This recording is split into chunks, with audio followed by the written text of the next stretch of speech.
Et alors, à partir de quel moment, parce que quand on se dit, qu'on pense tout du moins que en passant par Saint-Cyr, c'est pas obligatoirement l'école qui mène à l'art. Enfin, et donc, à partir de quel moment en fait, les choses se sont décantées? Oui. En fait, quand j'étais à la Flèche, j'étais sans doute un des élèves les plus véhéments, de manière sourde, de manière extravertie, à savoir que j'étais vraiment pour que 10, 20, 30 ans après moi, chaque Français mineur fasse une école militaire, ce qui est quand même assez conséquent à faire admettre aux autres. Il y avait encore la peine de mort, il y avait encore beaucoup de choses qui aujourd'hui feraient frémir une lycéenne, mais j'étais quelqu'un qui était très pro-armé. Donc je n'ai absolument pas pris le temps d'être, disons, civil, en quelque sorte, c'est-à-dire de savoir qu'il pouvait y avoir des écoles mixtes, qu'il pouvait y avoir autre chose qu'un uniforme. Et donc voilà, la Flèche c'était cette ambiance-là en fait. Mais justement, d'un point de vue extérieur, on ne relie pas ça obligatoirement avec la création, et donc ça part à quel moment où tu t'es mis à... L'armée française n'empêche pas de... Je parle du point de vue extérieur, hein, de l'image qu'on peut avoir. Il faut savoir ce qui me dérangeait il y a 30 ans à la Flèche, c'est que la plupart des élèves de ma classe, par exemple, apparemment semblaient honnir l'armée. Et moi, ça me dérangeait beaucoup parce que j'étais venu dans cette école de moi-même pour y suivre l'enseignement militaire, qui n'était peut-être pas complet, à savoir qu'on ne faisait pas de manipulation d'armes, on ne conduisait pas de véhicules militaires, enfin, c'est ce que je croyais il y a 30 ans. Et en fait, au bout d'un moment, j'ai réalisé qu'on faisait de nous des technocrates, des soldats de technologie en quelque sorte, avec un enseignement très pointu, peut-être trop pointu. Et moi j'étais plutôt en train de foncer sur une trajectoire que je n'ai pas quittée depuis.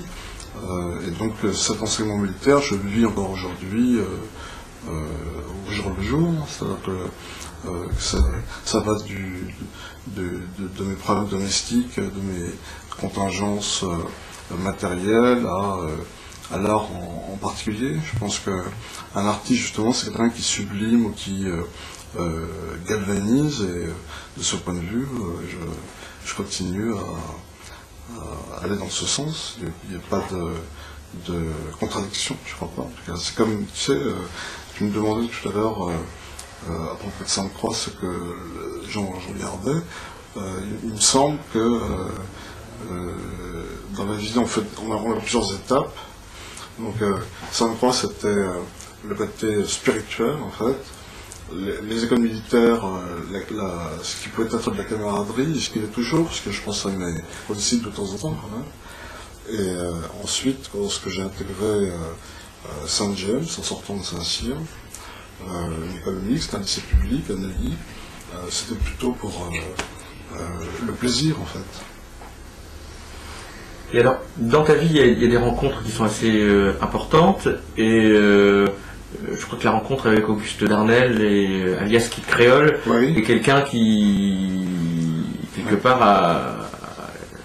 a vraiment fait mûrir un peu ta création, ton parcours. Je dois dire, j'en profite, que je dois, y compris la rencontre avec Auguste Darnel, la vie que j'ai aujourd'hui, un ami que j'ai connu très très jeune, qui est le baron Olivier Michel de Varennes-Ban, qui m'a présenté quelques personnes. Et lorsque je fais, comme tout le monde devrait le faire à mon avis, pour ne pas se perdre un jeu de piste pour savoir comment j'ai connu telle personne, comment j'ai retrouvé un tel, etc.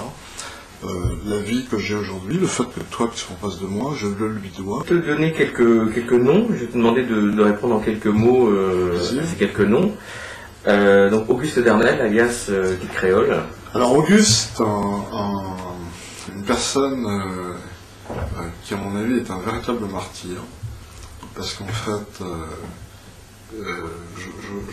je passe sur son pédigré d'homme séducteur, natif du Lyon, mais c'est quelqu'un qui, comme beaucoup d'Américains, dû à l'humour que fait subir la France aux Américains,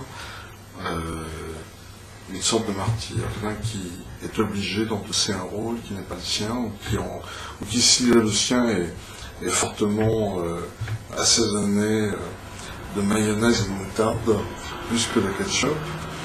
Et donc, comme tous les Américains que je connais, on leur fait vivre un véritable enfer. Et je ne sais pas si la récente élection de Barack Obama changera quelque chose. Je ne suis pas d'accord avec Dantec, par exemple, sur ce point de vue-là.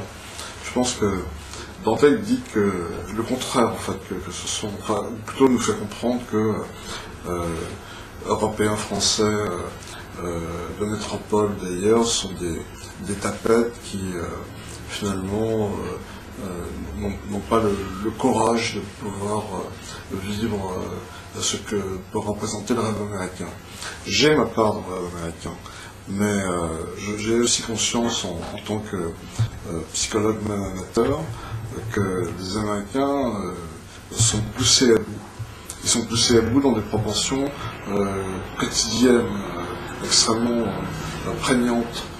Et la question qu'on pourrait se poser, c'est faut-il avoir pitié dans ce cas, ralentir la cadence. Mais ralentir la cadence, ça veut dire que les peuples qui sont au sud de la France, l'Italie, l'Arménie, des régions espagnoles, anglaises, pourraient profiter lors d'une relâche d'une favorable situation pour passer à l'offensive. Et ça, c'est très dangereux. C'est pour ça que, plus généralement, je pense que la reconquête de l'Amérique a été un grand succès. En tout cas pour notre génération, je ne sais pas ce que feront nos enfants, mais nous avons quand même réussi à imposer un certain regard sur les valeurs nationales et les produits, les traditions. Et donc il faut passer à autre chose. Et j'en reviens à cette offensive à l'Est. Alors 28 listes pour une élection européenne, ça représente 28 courants, donc 28 fois plus de chances de faire n'importe quoi. Et donc, rire oui, mais tous ensemble, pas chacun dans son coin.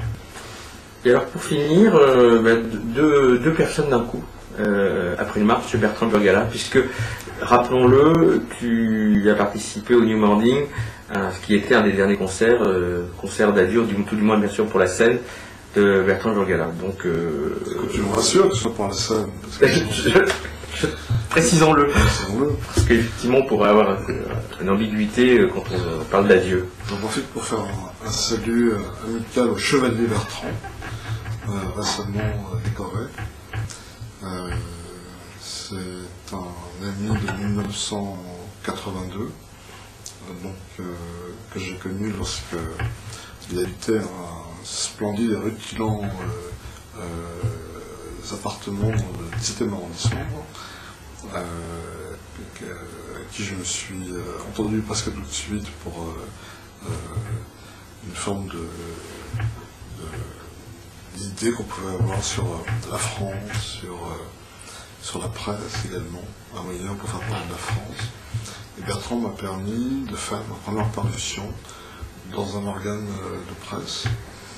Donc c'était une caricature de François Mitterrand que j'ai représenté sans trop d'efforts comme Kermit du Colin Rochaud. Donc Bertrand c'est un ami de toute façon.